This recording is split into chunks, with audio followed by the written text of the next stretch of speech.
নমস্কার বন্ধুরা, আমি মৌসুমি তোমাদের সবাইকে আমার রান্নাঘরে স্বাগত জানাই। আজকে আমি তোমাদের সাথে আমার খুব প্রিয় একটা রেসিপি শেয়ার করে নেব।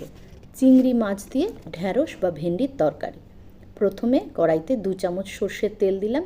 এবার তেল গরম হলে একে একে কালো জিরে, 4-5টা ছেঁড়া কাঁচা লঙ্কা, 2টো মাঝারি সাইজের কুচিয়ে রাখা পেঁয়াজ তেলে দিয়ে নাড়তে থাকলাম। এগুলো অল্প ভাজা হলে দিয়ে দিলাম ঢ্যাঁড়সগুলো। এবার পরিমাণ মতো নুন আর 1 চামচ মতো হলুদ দিয়ে আবার ভালো করে খানিকক্ষণ নেড়ে চেড়ে মিনিট 10 পর ভেজে রাখা কুঁচো চিংড়িগুলো ঢ্যাঁড়সের সাথে মিশিয়ে ভালো করে নাড়তে থাকলাম।